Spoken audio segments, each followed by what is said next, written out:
a week before, we were being advised, minimize your movements. You just have to be home after training, and truly, you even go into camp maybe 2 days earlier than before. Tell me something. Kaiser Chiefs, and we know the backdrop of South African football at the time. Apartheid era, okay, was nearing an end. But what made it right for you to say, I'm going there? Yeah. Firstly, I think I've always had a heart of playing outside the country.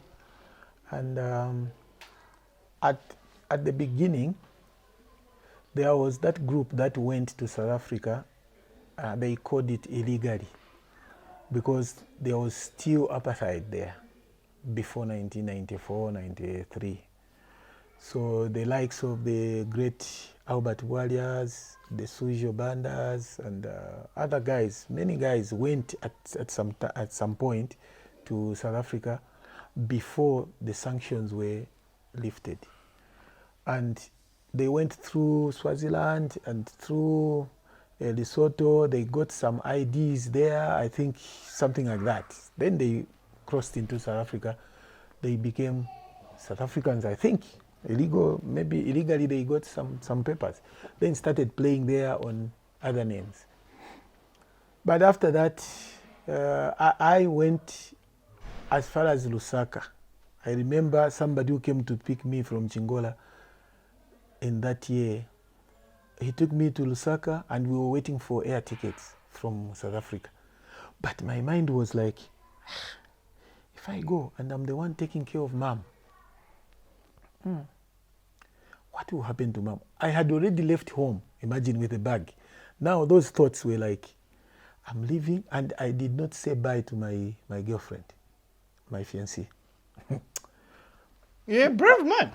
I said, what is this now? Then I said, no. If I go without telling her this is what is happening, it will be the end of us, the two of us, and what about my mom? No, this is not right.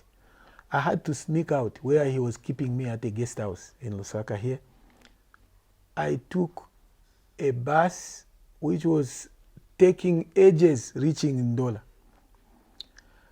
It reached Ndola. I took another bus there, go back to Chingola. When I arrived, I called my fiancée in Ndola. I said, do you know that I was about to go to South Africa? She said, what? I'm sure it was a landline. Landline. She came running. So you want to run away from me? What? I said, no, it's not like that. But you said you were in Lusaka, you almost went. I explained to her, and she said, okay, it's okay. But mom didn't know anything. So at that point, I forgot about it. Then there came that Lenasia Dynamos thing. I came back, and then now the Kaiser Chiefs thing.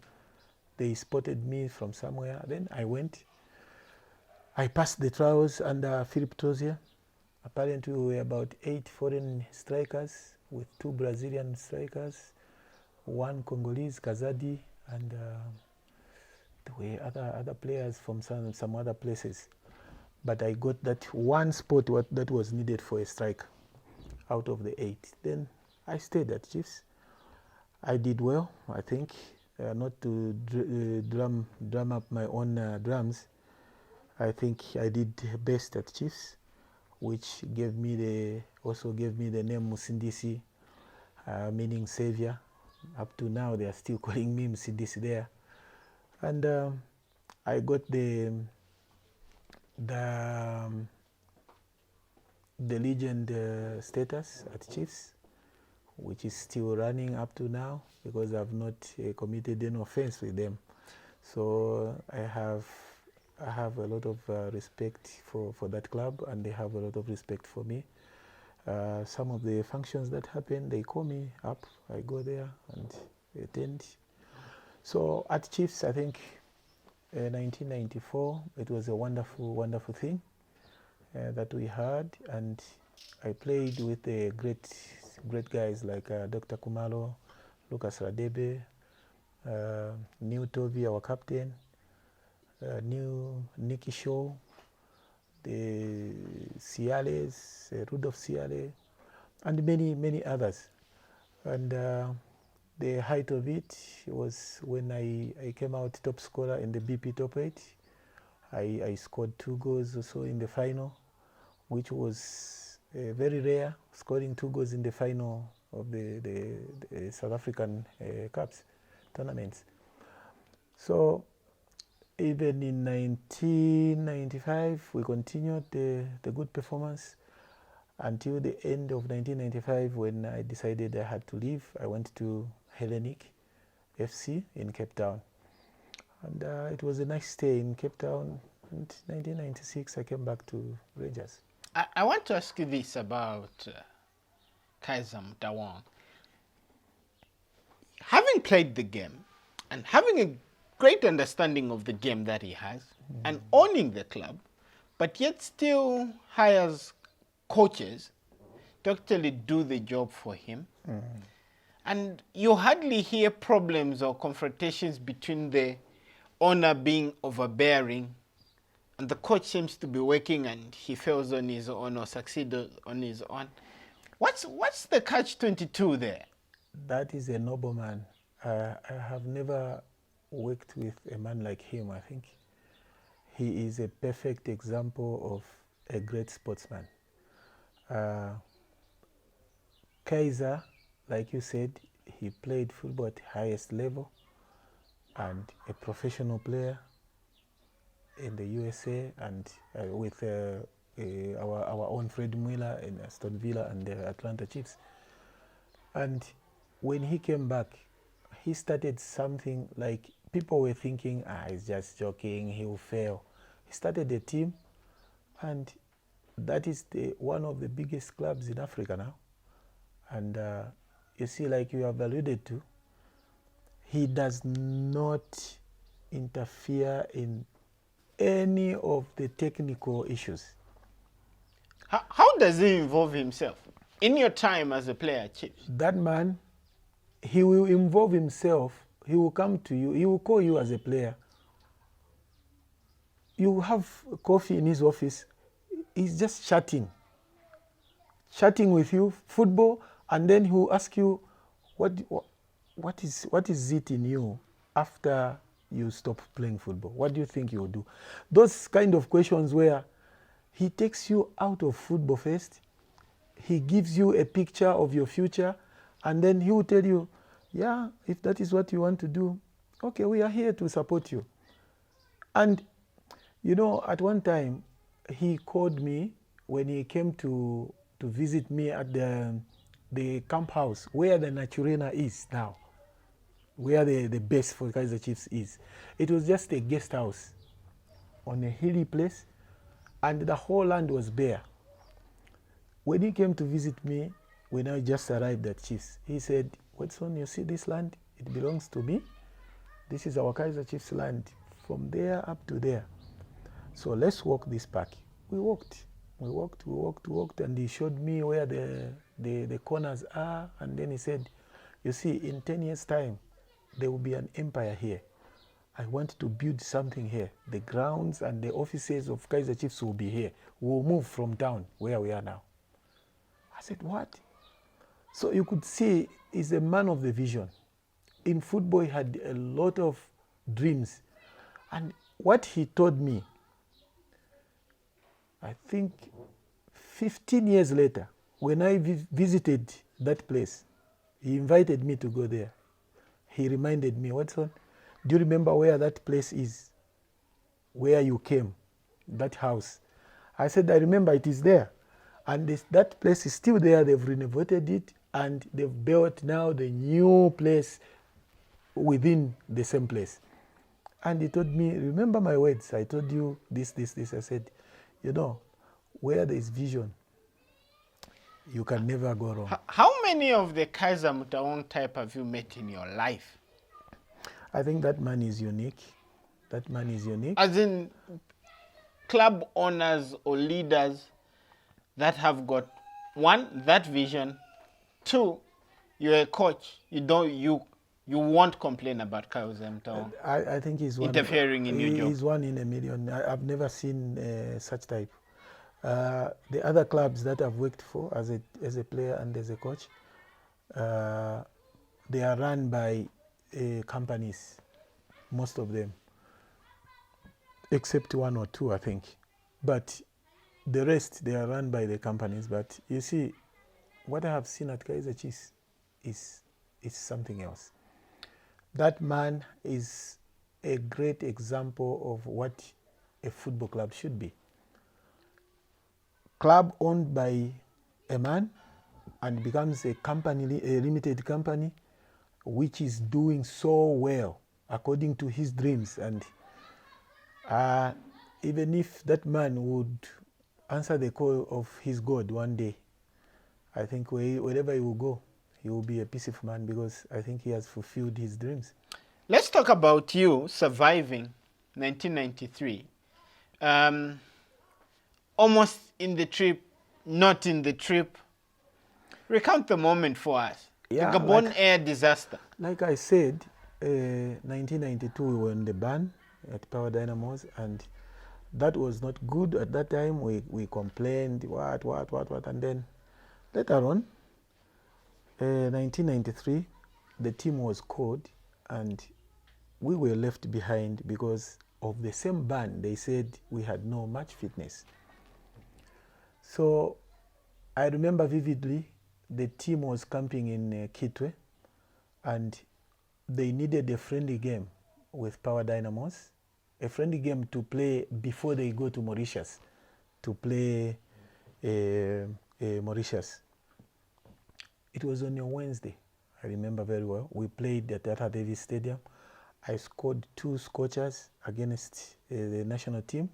I was playing for Power Dynamos because I was not in the national team.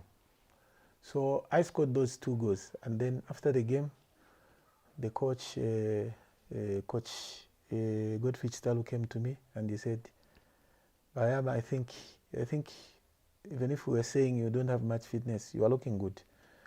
You are looking good. I think give us time. When we go to Mauritius, when we are coming back, we should be calling you to come and join the team, and then we'll go together to Senegal. Did you, at that point, did you believe Malaza, Bomba Banda were miles better than you, or was the competition just impossible? Or did you feel unfairly left out of the team? Not really. I think Malaza was a good finisher, and we cannot be comparing in such a manner. But what I can say is that at that time, like I said, we didn't have much fitness. That was the reason. We had stayed 1 year without playing games, so it was a good reason for them to leave us. So when they left, they went to Mauritius. They hammered Mauritius 3-0. They came back. I hear the team was complaining about the same plane they used to go to Mauritius, and then before I could hear anything, just heard that they've started off going to Senegal. So we said, okay, maybe when they come back, that is when we are going to join the team. Since the coach has spoken that now have hit the form. But the unwanted came, which was the news that the whole team plus the crew has gone down along the coast of Libreville. So when I heard that, I remember I was in the barber shop in Kitwe town, and the barber at that time, we had a special barber, a guy who was doing the hair for Power Dynamos players, all of us.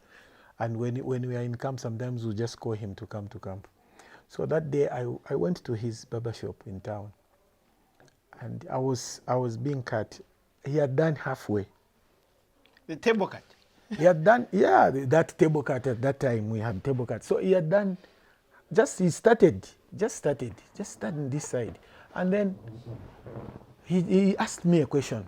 He he's just behind me doing my hair, and he asked me, he said, big man, what happens when you are traveling? Do you travel separately, officials on their own and the players on their own? I said, no, we go as a team. Why do you ask? He said, you know, there's an announcement which is being done every 15 minutes on radio here, that the team that went to Senegal, but they are saying officials have died. He didn't hear it clearly. He said the officials have died. But I said, that can't be true. Because normally when we are traveling, we travel together. Maybe what they mean is that maybe there is an official. Normally when an official travels separately, maybe it is because of the monies. Those who are coming with the money, maybe they say, okay, he's remaining behind because he's sorting out the money issue, he will come. Maybe he said, maybe that can be. So he could not fathom what the announcement was. He was also confused. So before he could finish talking, I could hear the voice of Frank Mtubira. He said, yeah, now the announcement is back. Listen to it. He switched off the machine.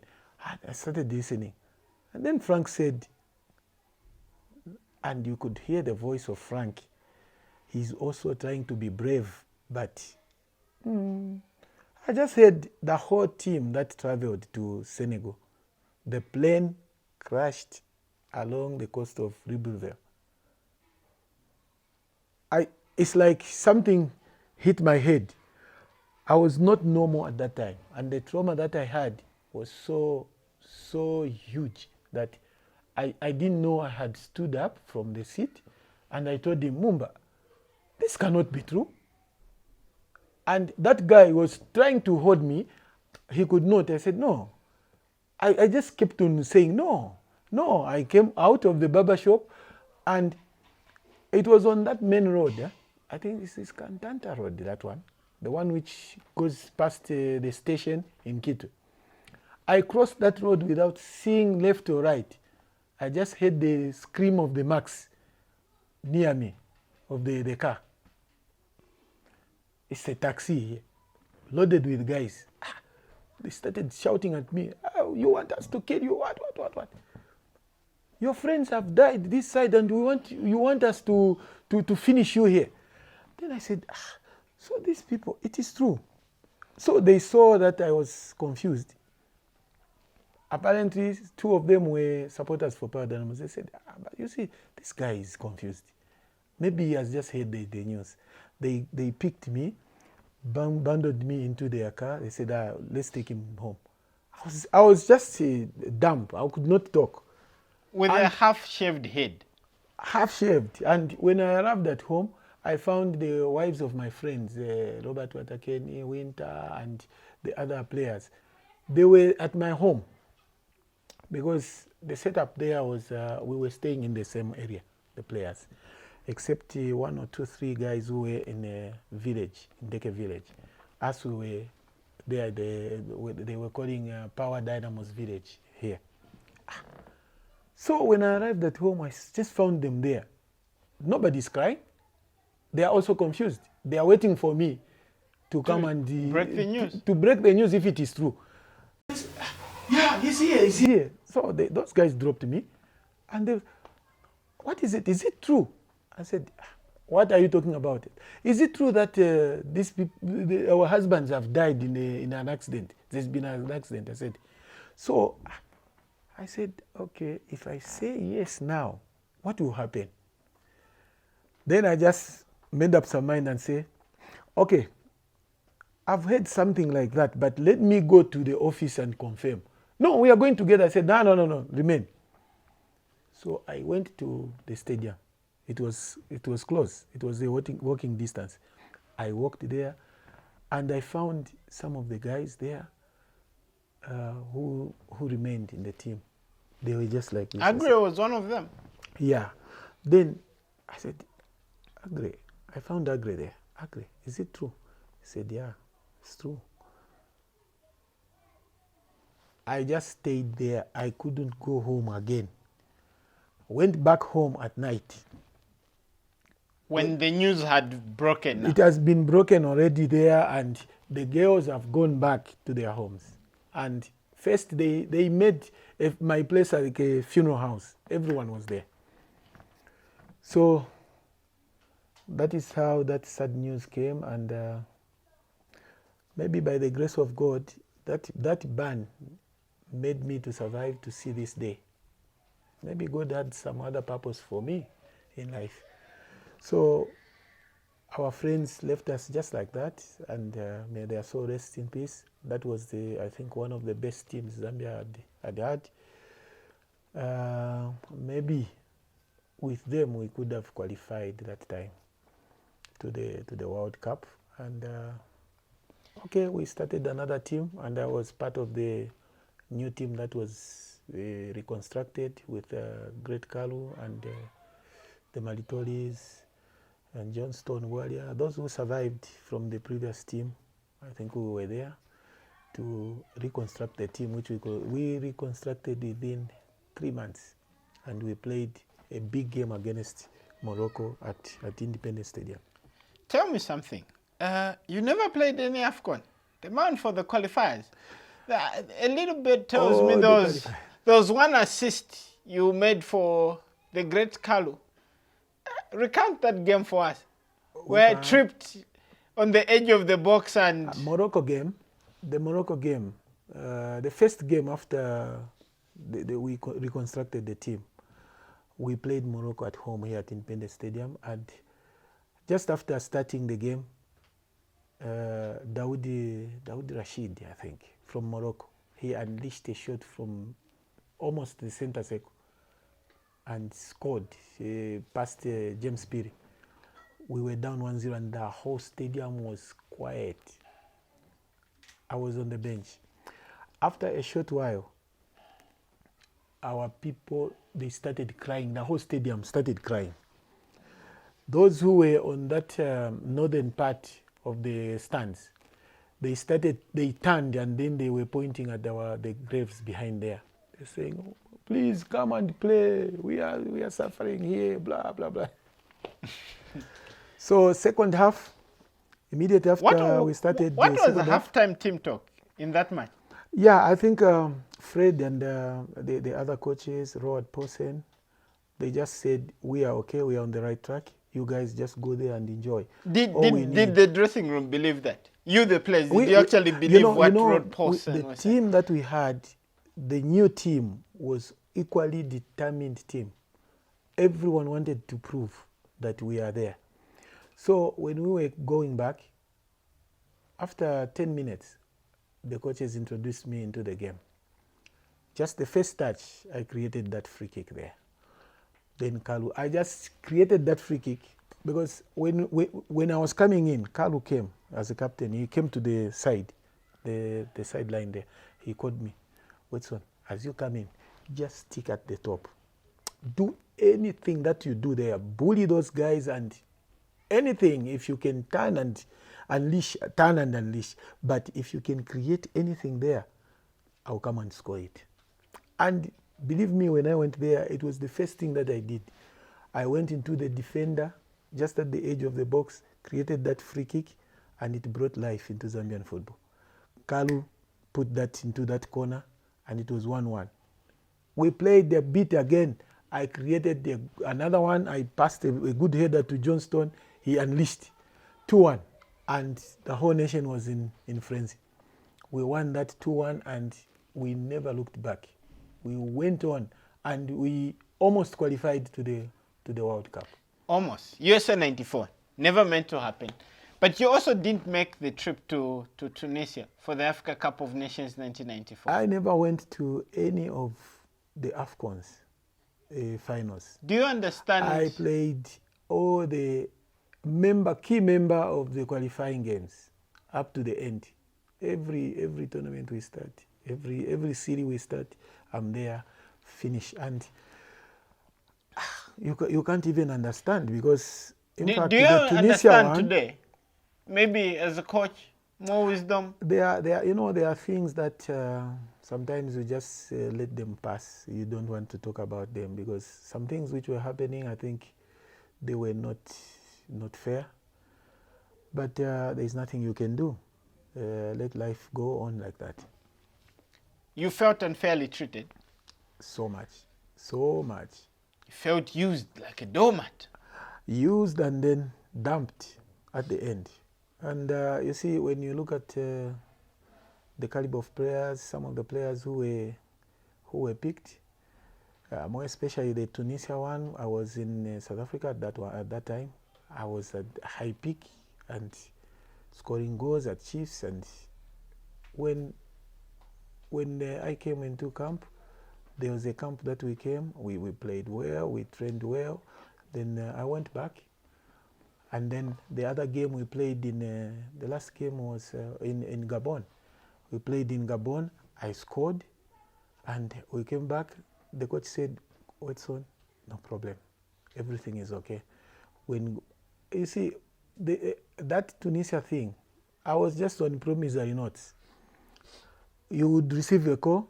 No, Watson, don't worry. When passing, we'll pick you from there. We'll pick you from there. I just came to hear the team has gone already. Oh, so I'm not part of it also. Okay, I leave it that way. Then that is how it is. It is fate anyway. Sometimes you just accept what comes. Accept? Yeah, you accept, but you have to ponder life and say, these things were happening. Learn some lessons out of it. That's all.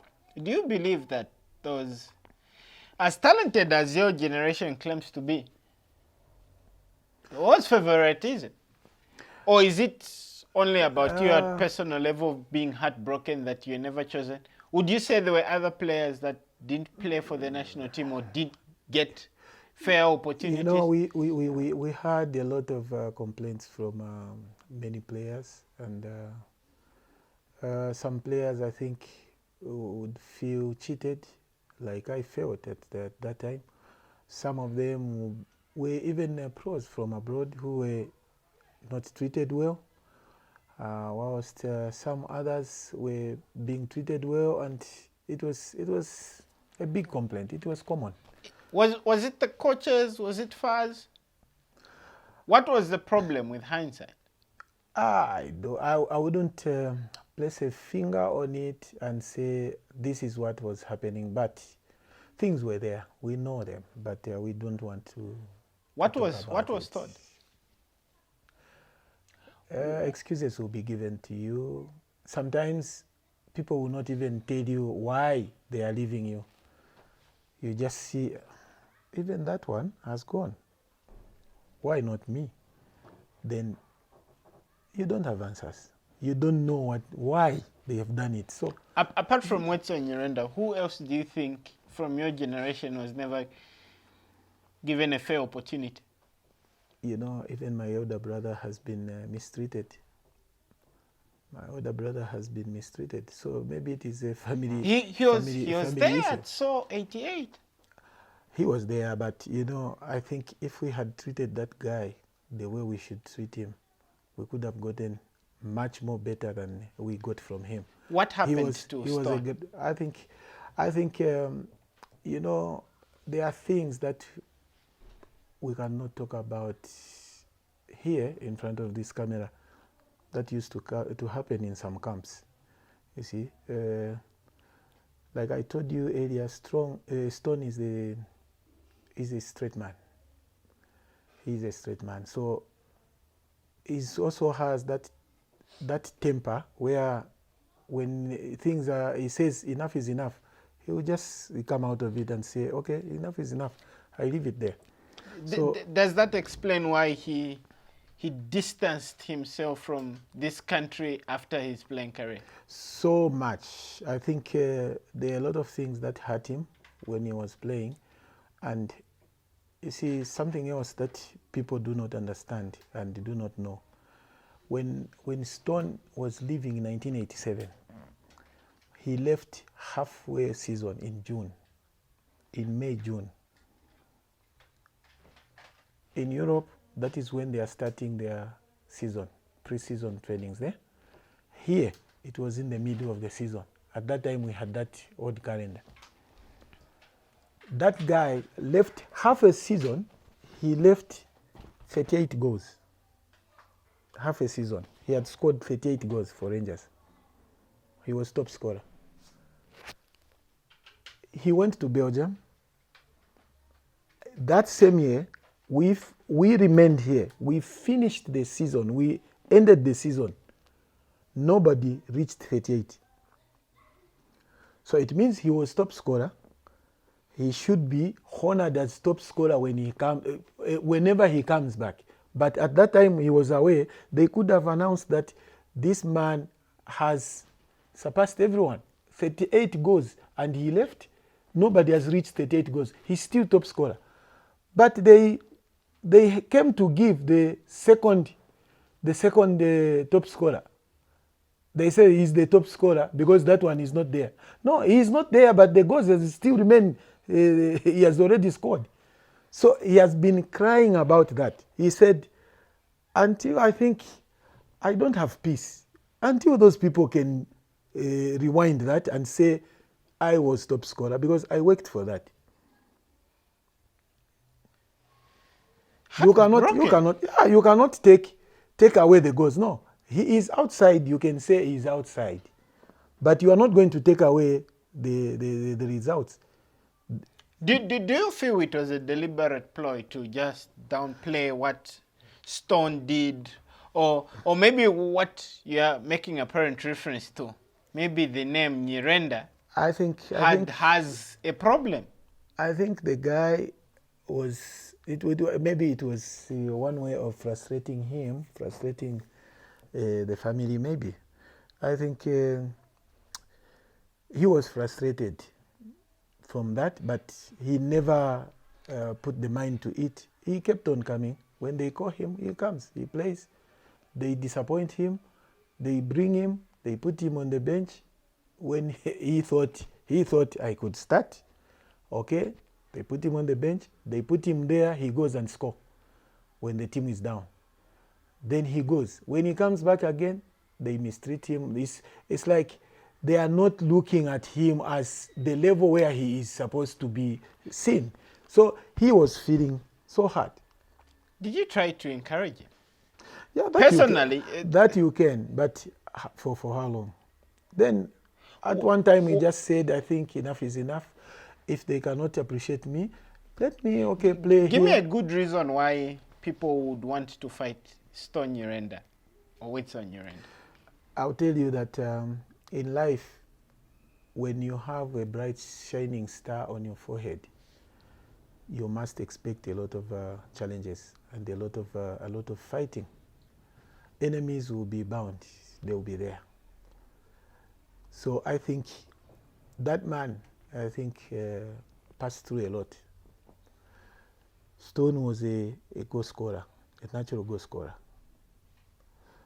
Some people saw what that guy could become, and they started doing some other things against him, and some lies were told about him. Some people would come and say, when he's in Belgium, they will come and say, no, at that time, we didn't have this privilege of having the internet, the other things. These days, you cannot lie. But at that time, somebody will say, you want to call that one is injured. And Stone will be playing there. He's scoring goals in his club, and then here, somebody says he's injured, don't call him. And when you play here, after the game, you call Stone. When they ask, Stone says, am I injured? No, since when? Even yesterday I was playing, I scored. That's all. So now when he adds up 1 + 2, 2 + 8, I think let it be. As long as I have a life with my family. You seem to paint a very dark picture. You tend to wonder how you continued to be part of this thing called football. After all that your brother went through, according to you, probably work of jealous people, What made you continue with football? Or did you remember Tenso Nyirenda now saying, go to school? It's a better place out there. Sometimes, you know, you would think that, start thinking in those lines. But believe me, in everything that you do in life, there are challenges, there are obstacles. So I've learned in life to take what comes and deal with it the way I should deal with it. Football has so many problems. Football has so many challenges. But I think to say that it is a bad game or a bad industry, it is wrong. Because you are in it and you just have to deal with it. Tell me something. There's some people who feel that Zambia doesn't cherish its heroes, doesn't want to have heroes. As soon as you have one, they want to shoot that hero down. Would you subscribe to that thought regards our football? That we fight ourselves? I would say the pull him down syndrome in Zambia is huge. It is huge, and not only in Zambia. I've worked in many countries, South Africa, Mozambique, so many places I've been to. I've heard this cry, but I can only attest to what I know, what I see here in Zambia. When did you realize how big the problem was? I have experienced a lot. Where, you see, when mostly when you start doing well, know that you have few friends. Out of 10, genuine friends will be 3. 7 are not good friends. They are there for something. I remember when I coached at Zesco, we won the league. First of all, when I went to Zesco, I wasn't given the chance, by the way. They said, it's too small for Zesco. Zesco is too big, blah, blah, blah. But I proved them wrong. We won the league. We won the first Coca-Cola Cup, the Barclays Cup, the Moss Cup. We lost in the finals. I was not there. I was with the under-17 national team in Namibia. So we lost in the finals against Arrows. It was Masauso who was in charge, Masauso Mwale, my assistant at that time. Following season, we won the same things. We retained them. And then, you see, when I moved from Zesco, leaving them with all those trophies and the leagues, moved back to Zanaco, following season 2009. See, there were people who were talking now. They were saying, some people were saying, no, it is his choice. He wants to prove that he can do it again in another place. But that some people will be saying, which, you know, those words came from people that I know very well. They are speaking, they don't know somebody's hearing. They are saying, he's stupid. He thinks he's the best. He thinks he's the Mourinho. He comes from a team, instead of continuing with the Continental and whatever, he comes to Zanaco. He's not going to get it. And it is from the fraternity of coaches. We are going to make sure that he doesn't win anything. And you see, why would somebody say that? Because they want to pull you down. I proved them wrong. I won with that small team of Zanaco. I went on to take the same Zanaco, the first team to qualify to CAF a group stage, beating the Enyimbas of this world, who were running champions. After that, I came to learn another thing, that it is not all the people that smile with you in this industry that will be with you. Somebody went to the FA house there, and he found journalists were there for the press conference. I think it was a Thursday. And after they finished that, they were chatting there.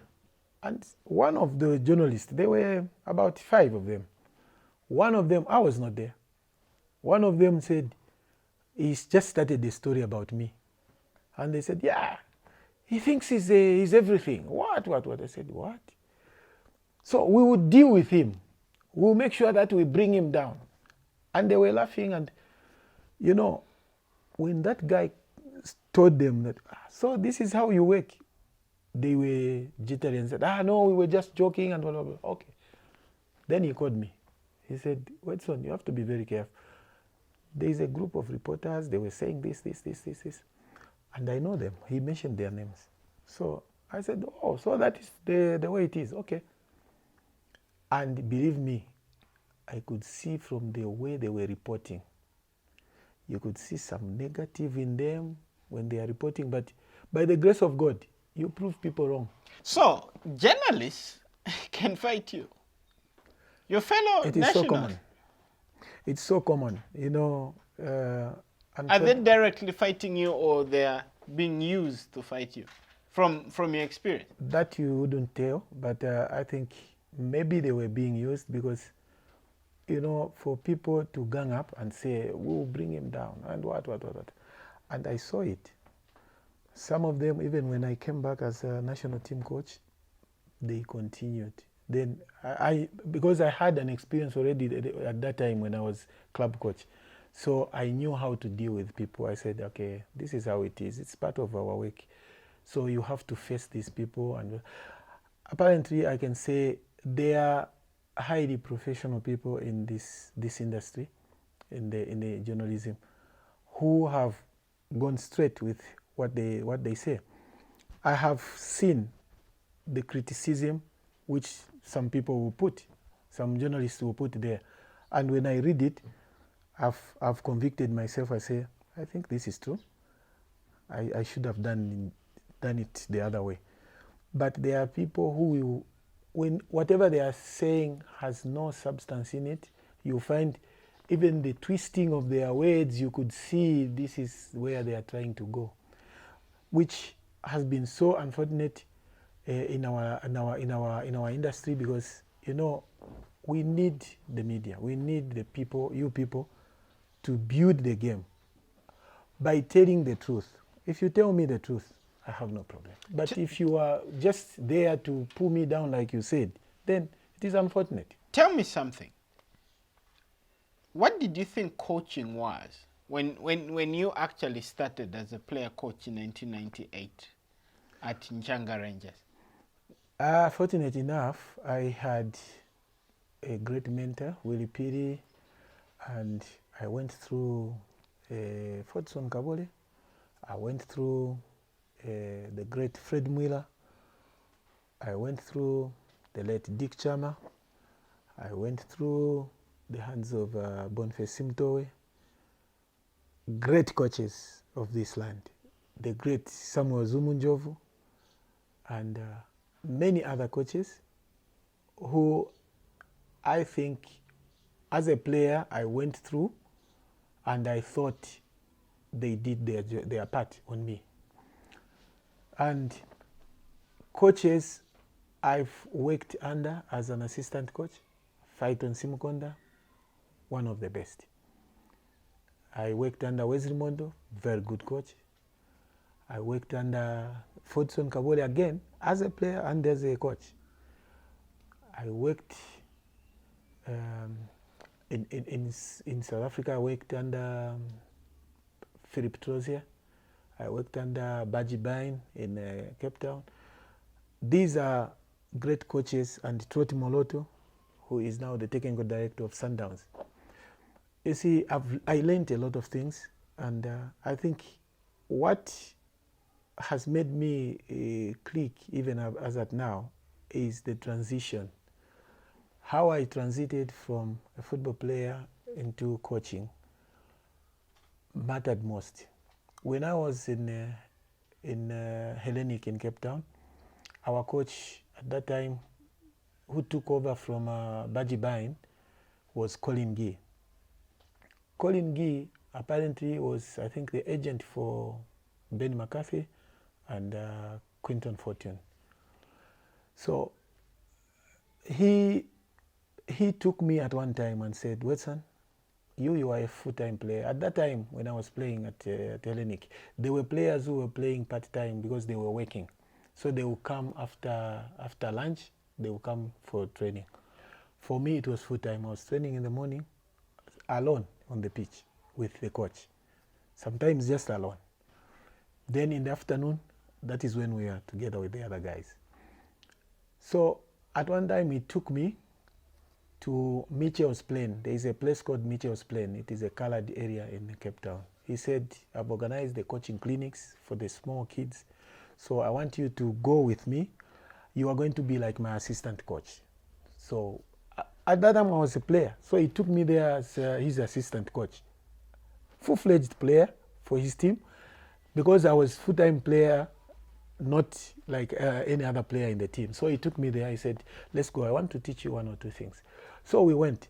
I started seeing what he's doing. And he tells me, okay, let's put the cones here, here, here, here. So when we come back, we will sit for a cup of coffee at the waterfront. Then he will start analyzing what he was doing with me. He says, you see, what we were doing there, those are young players. You have to regard the age of the players that you are coaching. That is what we do. So when you come to the senior age, you do different things. So I started getting the interest. I said, this is good. So I kept on asking him when we were training. I asked him, when do we go back there? I said, okay, now we are getting interested. I remember we had about 7 to 8 sessions there, coaching clinics. We went there, we went to Langa, we went to Guguletu, but Mitchell's Plain was his main area because he wanted to bring these small boys out of this smoking of drugs, because the area was well known for those things. So he was well regarded, that area, by the people, the community and whatever.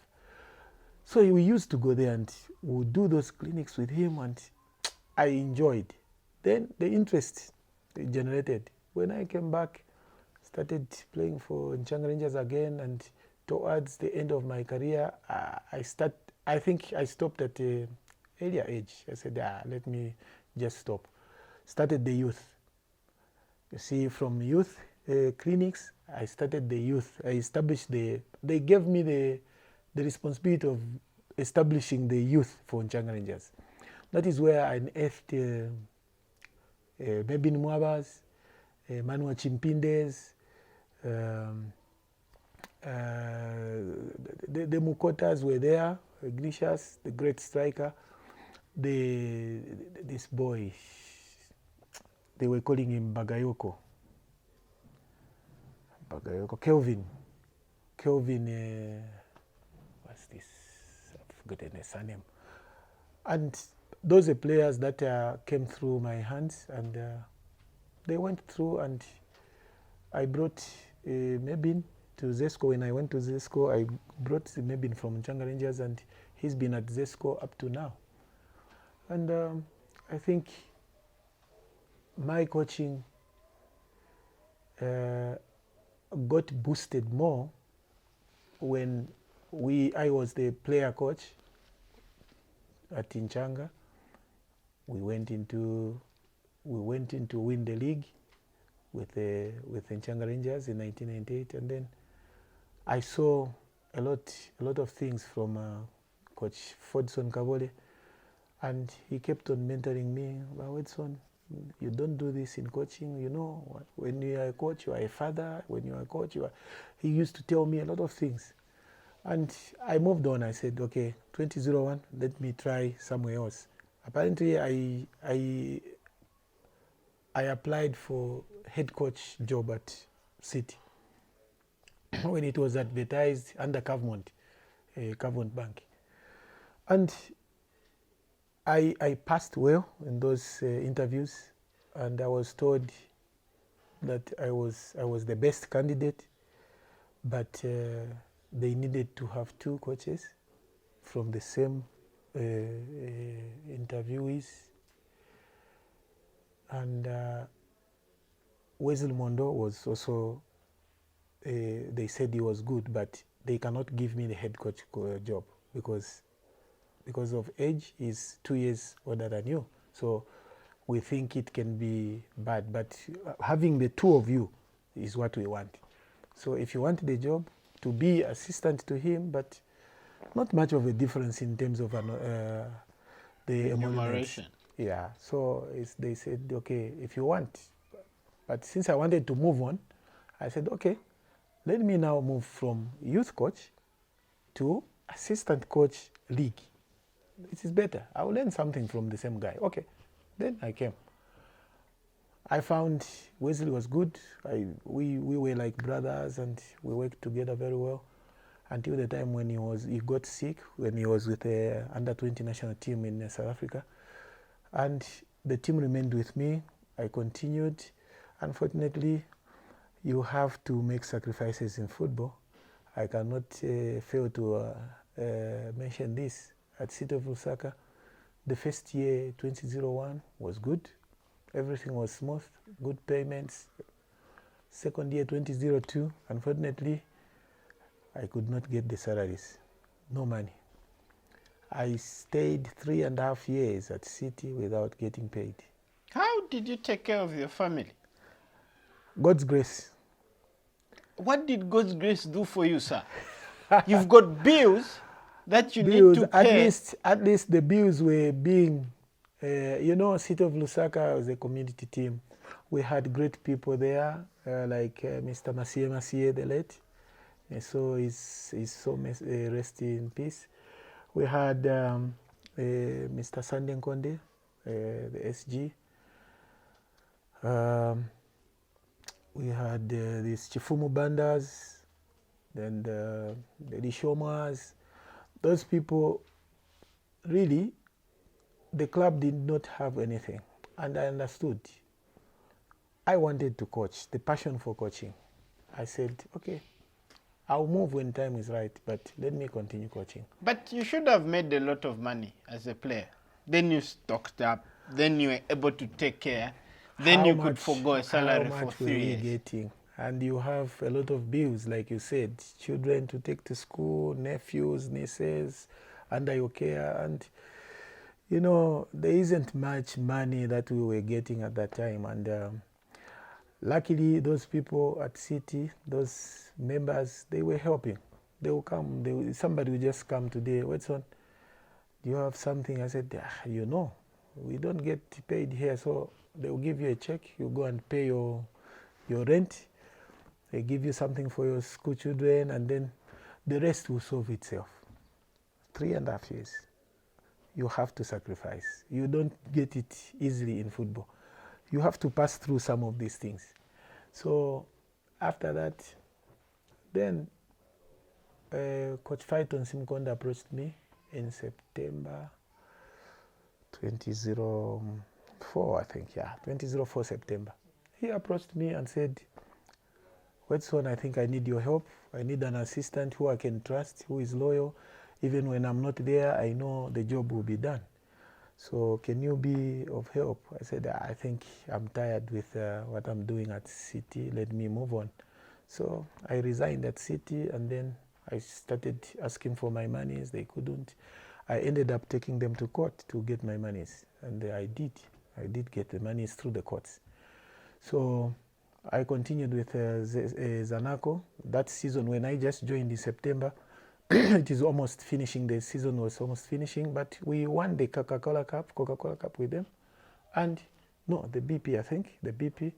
Then the following season, we won the league with only one loss, the last game against Forest at home. Following season 2006, we won again the league with one loss. Last game again, Forest again, at home. So 2007, I relocated. I went to Zesco. As head coach, and immediately you arrive and win the league. We won the league. How did you learn how to win the league? Because at that point, the league seemingly followed you. Which one was your biggest learning ground before 2007, in your view? I think when I was at Zanaco, first of all, how we won the league at Nchanga Rangers when I was player coach, to Mr. Kabole. I saw what Mr. Kabole loved to do. He made sure that a player has to be fit to play.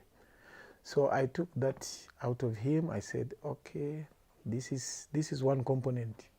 Fitness first, okay? Then the reading of the game, very good reading of the game by the odd man, very good reader of the game, and he could explain the game excellently.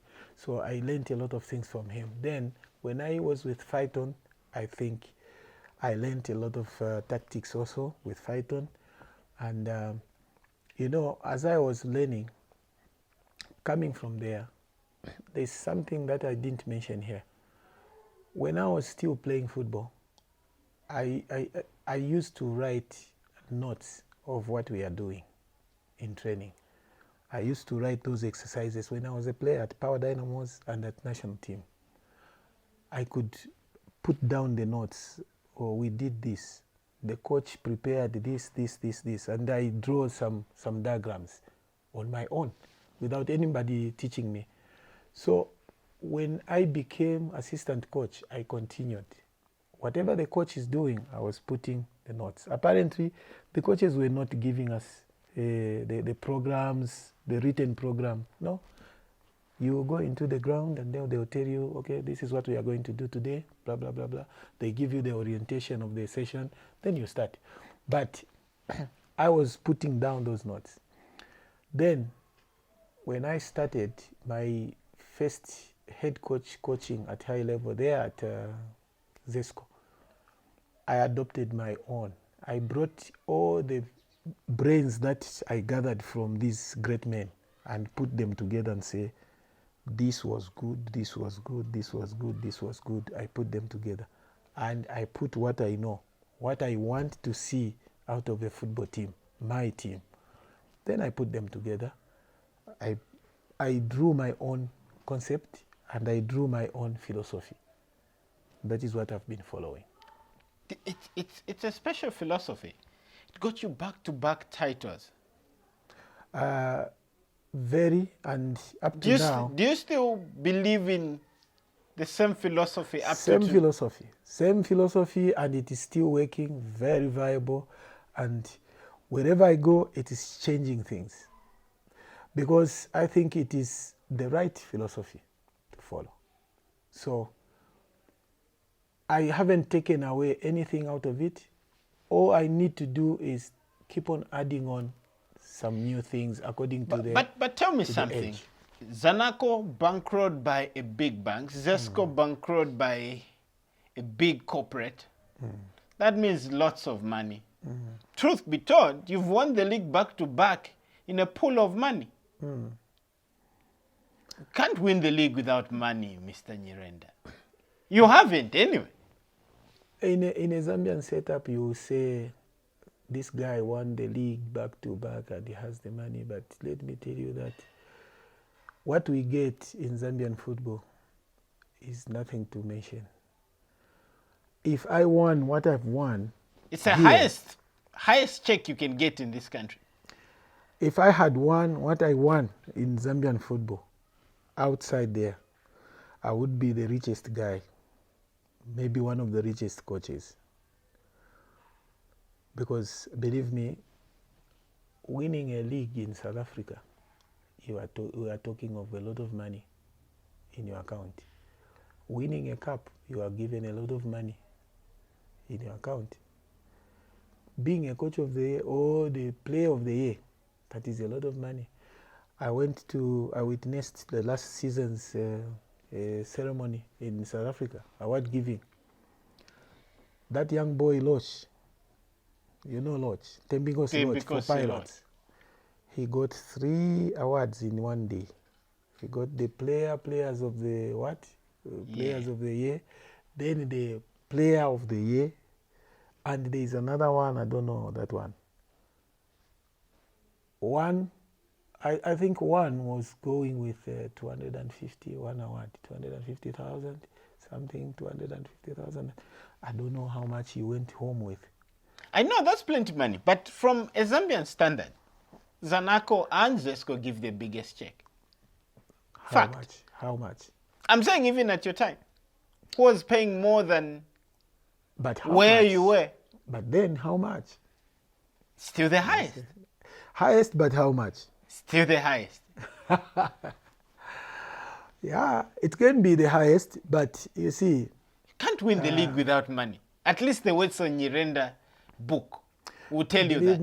believe me, the money, yes, it can be highest, but I'll tell you that it is nothing to hold somebody's life. This truth has to be told. We need to change the way we perceive football. We need great sponsorship in this football. Tell me I'll something. tell you that, let me say this, a player like Billiard gets 3-4 times more than the prize money for winning the league in Zambia. That is given to a club. That is his monthly salary I'm talking about. So you know what I'm saying now.